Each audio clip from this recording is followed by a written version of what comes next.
श्रोता प्रेमियों, मैं राम सागर शास्त्री आप लोगों के समक्ष रखने जा रहा हूं दशरथ कैकेयी मिलन। देखिए, रामायण में कैकेयी का चरित्र इतना कलंकित हो गया कि लोगों ने अपनी बेटियों का नाम कैकेयी रखना बंद कर दिया। कौशल्या, सुमित्रा, सुनैना, यहां तक कि मंदोदरी नाम भी रख देंगे, परंतु कैकेयी नाम नहीं रखेंगे, क्योंकि कैकेयी ने अपनी जिद ठान कर राम को 14 वर्षों का वनवास दे दिया था। इसीलिए कैकेयी का नाम बदनाम हो गया।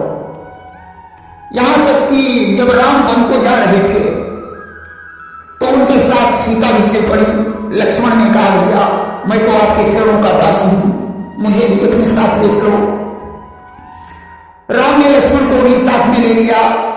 रास्ते में जब राम ने सीता को दुखी देखा, जिनके माथे पर पसीना है, पैरों से चला नहीं जा रहा है, जिसने कभी कठोर जमीन पर अपना पांव नहीं रखा, सीता की दिशा को देखकर राम एक वृक्ष की छाया में बैठ गए। लक्ष्मण भी राम के पास बैठे हैं। उस समय लक्ष्मण भी राम के चरणों में अपना सिर रखकर कहा, भैया कैकेयी माता जैसी कौन कुमाता होगी जिसने आपको 14 वर्ष का वनवास दे दिया। राम ने कहा, लक्ष्मण कैसी बातें कर रहे हो? अरे पुत्र कुपुत्र पैदा हो सकता है, परंतु माता कभी कुमाता नहीं होती। इसमें कैकेयी माता का कोई दोष नहीं है। इस संसार में कोई किसी को कष्ट नहीं देता। समस्त जीव अपने अपने कर्मों का फल भोग रहे हैं। कि कौन काव पर दुख सुख दाता और निज कृत कर्म भोग फल दाता। इस शरीर से जो भी पाप होता है वह मनुष्य को भोगना पड़ता है। आज ऐसे शब्द सुनकर लक्ष्मण जी शांत हो गए। देखिए, जब कैकेयी ने दशरथ से 2 वरदान मांगे थे, उस समय भरत और शत्रुघ्न नन्हाल में थे। जब दशरथ की मृत्यु के पश्चात भरत जी आए तो उन्होंने अपनी माता कैकेयी को बहुत फटकारा कि हंस वंश दशरथ जनक राम लखन से भाई, जननी तुम जननी भई विभीषण कछु न बसाई। भरत ने कहा, अरे माता, तूने राम और लक्ष्मण को वन भिजवाकर दशरथ के वंश को कलंकित कर दिया। मुझे तो प्रिय माता कहने में भी लज्जा आती है। परंतु वशिष्ठ जी ने भरत को समझाया कि सुनहु भरत भागी प्रबल बिलखि कहु मुनिनाथ, हानि लाभ जीवन मरण यसे अपयश विधि हाथ। वशिष्ठ जी ने बिलख कर कहा, भरत होनी प्रबल, हानि लाभ जीवन और मरण, यश तथा अपयश ये सभी विधाता के हाथों में होता। देखिए, राम के वनवास में कैकेयी का किंचित मात्र भी दोष नहीं है। कैकेयी राम को भरत से भी अधिक चाहती है। अगर राम को राम वन को नहीं जाते तो राम आज रामायण में नायक नहीं कहलाते। यह सब कृत्य देवताओं की इच्छा पर निर्भर था। माता सरस्वती के द्वारा बुद्धि का परिवर्तन हुआ। रावण के विनाश का समय सन्निकट था। राम की कुंडली में उस समय राजभोग योग की प्रबलता थी। कैकेयी तो सिर्फ माध्यम है। यह सब विधाता की इच्छा से हो रहा था। जगदीशानंद रामायण में कैकेयी पूर्व जन्म में कलहा नाम की एक ब्राह्मणी थी, जिसने 4 जन्मों के पश्चात कैकेयी देश में राजा सुकृत के यहां जन्म लिया और कैकेयी नाम से प्रसिद्ध होकर राजा दशरथ की रानी हुई। आइए अब हम कैकेयी के पूर्व जन्म पर प्रकाश डालते हैं कि कर्नाटक सौराष्ट्र मझारी अभिक्षु विप्र कलहायक नारी। कर्नाटक प्रांत में एक धर्मदत्त नाम का ब्राह्मण रहता था, जिसकी पत्नी का नाम कलहा था। कलहा बड़े दुष्ट स्वभाव की थी, जो रोज अपने पति का तिरस्कार करती थी, बात बात में झगड़ा किया करती थी। धर्मदत्त बड़ा सरल स्वभाव का था, परंतु पत्नी बड़ी कर्कशा थी। इतना ही नहीं, कलहा स्वयं तो पूरी पकवान बनाकर खाती थी और ब्राह्मण को रूखा सूखा भोजन देती थी। नित पूरी पकवान बनावई अवाप खाई पति को न खिलावई। देखिए, पति कोड़ी, अंधा, बहरा, रोगी, कैसे ही हो, परंतु उसका अपमान नहीं करना चाहिए, भले ही वह निर्धन क्यों न हो। यदि पति का अपमान कोई नारी करती है तो उसे नरक नरक में जाना पड़ता है कि कई से पति कर कि अपमाना और नारी पावल पूरे दुख नाना। दूसरी बात, यदि स्त्री अपने पति की जूठन खाती है वह सदा सौभाग्यवती रहती है। जो अपनी जूठन पति को खिलाती है वह अपने पति की आयु को बढ़ाती है। पति की एक थाली में खाने से पति की बुद्धि नष्ट होती है। पति को पहले भोजन कराकर पत्नी को उस थाली में भोजन करना चाहिए। कलहा स्वयं तो पूरी पकवान बनाकर खा लेती है, बाद में रूखा सूखा भोजन पति के आगे रख देती है। विप्रदेव जैसे कैसे अपनी गुजर बसर कर रहे हैं। एक दिन उनका विचार आया कि लाओ दूसरा विवाह कर ले, शायद उससे सुख प्राप्त हो। देखिए, सुख जब कर्म में नहीं है तो भले ही 10 विवाह कर लो परंतु सुख नहीं मिलेगा। धर्मदत्त ने अपना दूसरा विवाह कर दिया और एक नादते सब घर हालई और दुई दुई नारी कौन संभालई। एक स्त्री से तो घर ही रहा था, अब दो स्त्रियों को कैसे संभाला जाए। अब तो दोनों पत्नियों के बीच रोज झगड़ा होने लगा। देखो, सोतिया डाह बहुत बुरा होता है। स्त्री सब कुछ सहन कर लेती है परंतु सौत को कभी आंखों से नहीं देख सकती। कि अन्न न हो भूमि जहां कासा और सौती करही गृह सत्यानाशा। जिस खेत में कांस पैदा हो जाए उसमें कभी अन्न नहीं होता। जिसके घर में सौत आ जाए समझो उस घर का विनाश शुरू हो गया। इस सौत से मौत 100 गुना सही जो एक बार ही आती है, पर सौत नहीं अच्छी किंचित छाती दिन रात जलाती है। सौत से तो मौत भी बड़ी है जो कम से कम एक बार ही जाती है, परंतु सौत तो दिन रात खोपड़ी पर होरा भूंजती है। यहां तक कहा गया है कि सौत भरी नहीं चून की और चाहे सोने की होई। सौत चून की भी भरी नहीं है। जानते हो ये कहावत कहां से चली? एक बार एक स्त्री पड़ोसन के पास गई। उसने कहा, दीदी मुझे झगड़ा करने की आदत पड़ी है। मायके में तो अपनी बहनों से झगड़ा कर लेती थी, यहां ससुराल है, घर में ननद जिठानी सास ससुर देवर कोई नहीं है। पतिदेव सुबह से ड्यूटी पर चले जाते हैं, रात को लौटते हैं। अगर भिंडी झगड़ा करना हो तो कैसे करें? पड़ोसी बोली तुम एक आटा की सौत बना लो और उसके साथ झगड़ा करती रहो। स्त्री के बात समझ में आ गई, उसने आटे की एक सौत बनाई और उसके साथ झगड़ा करने लगी। बोली, अभी सौत मैंने सुबह जल्दी उठकर घर का सारा काम काज कर लिया, तुम अभी तक पड़ी सो रही है, उठ और खाना बना। अब आटे की सौत बेचारी क्या बोले? स्त्री ने चूल्हा जलाया और बोली, तो बड़ी दुष्ट है, इसलिए आज तेरा किस्सा ही खत्म कर देती है कि तुम चूल्हे में दूंगी जलाए बैरिन सौतनिया। तुम चूल्हे में दूंगी जलाए बैरिन सौतनिया। कि पड़े पड़े तुम हुक्म चलावे काम काज के पास न जावे। तेरी सूरत न हमको सुहाए बैरिन सौतनिया। तुम्हें चूल्हे में दूंगी जलाए बैरिन सौतनिया। आज मैं तुझे चूल्हे में झोंक दूं, सारा झंझट समाप्त हो जाएगा।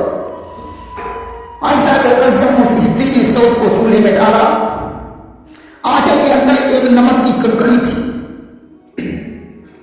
नमक चटका और उसकी एक आंख में लगा, आंख फूट गई। अब तो स्त्री बिलबिला कर रह गई। उसने कहा जब आटे की सौत थी तब तो मेरा ये हाल हुआ, सचमुच की सौत होती तब तो प्राण लेकर ही मानती। कलहा जी आज जब अपनी सौत से लड़ते लड़ते उठ गई तो उसने एक दिन जहर खा लिया और कि कलहा मरी जहर विष खाई, यम के द्वार पहुंची जाई। कलहा मरकर जब यमराज के पास पहुंची, यमराज ने चित्रगुप्त को बुलाकर उसके कर्मों का लेखा जोखा किया। चित्रगुप्त ने कहा, महाराज ये स्त्री रोज अपने पति का अपमान करती थी, इसने अपने पति के साथ कभी अच्छा व्यवहार नहीं किया। देखिए एक बात सुन लो, जो लोग अकाल मृत्यु से मरते हैं उनको प्रेत योग प्राप्त होती है। यमराज ने कहा से कहा, अरे दुष्टा, तूने अपने पति का अपमान करके 4 जन्मों को बिगाड़ दिया है कि पति अपमान करई जो नारी, 4 जन्म पावई दुख भारी।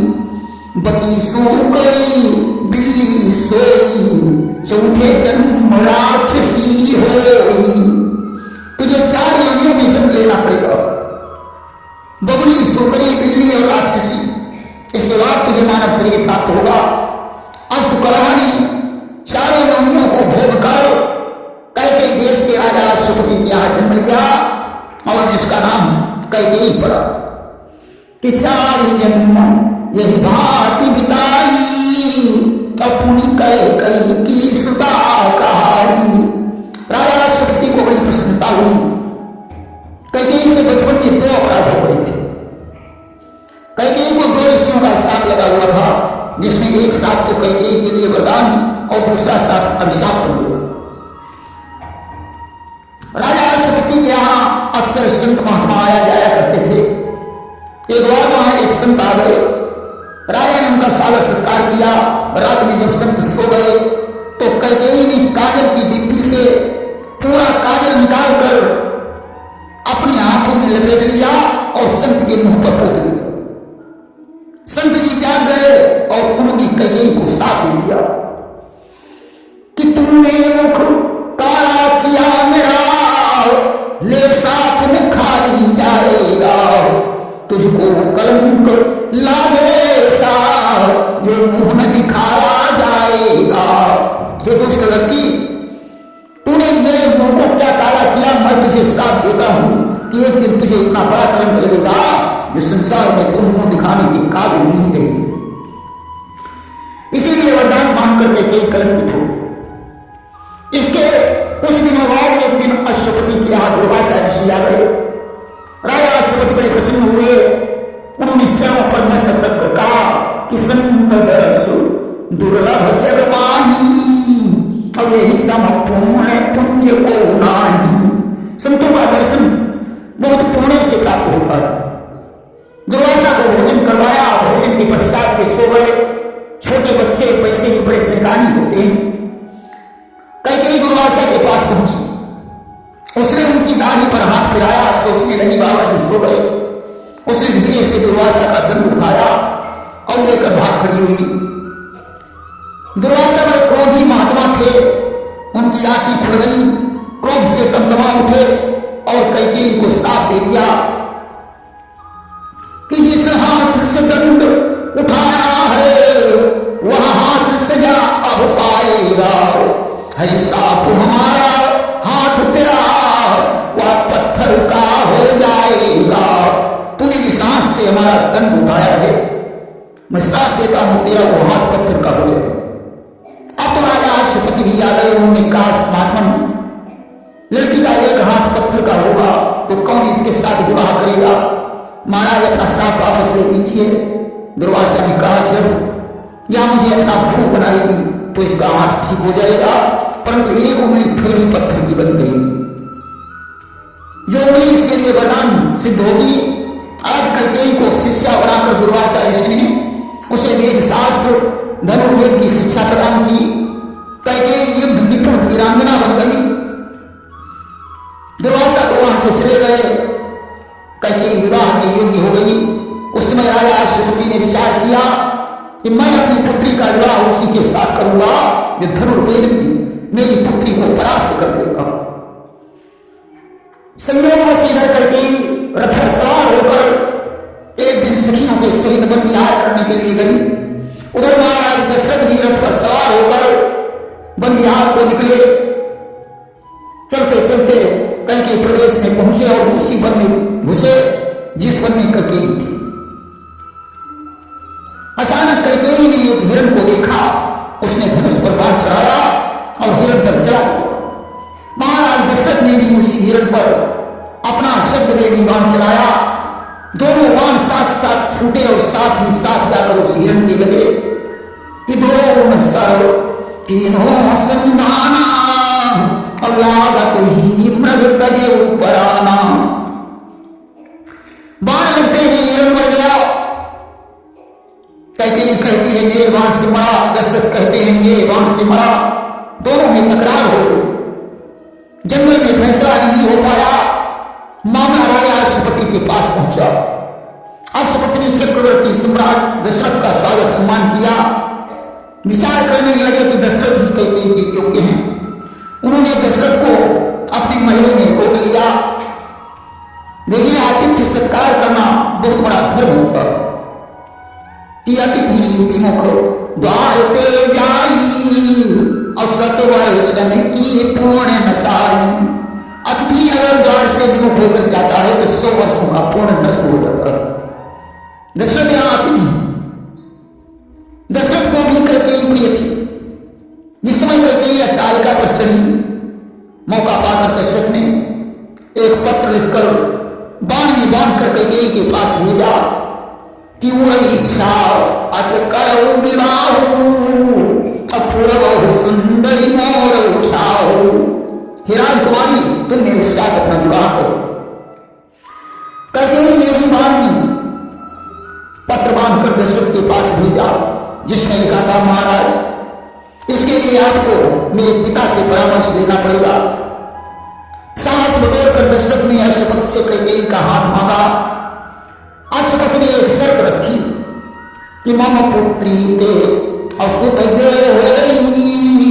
और राज सिंहासन बैठई सोई।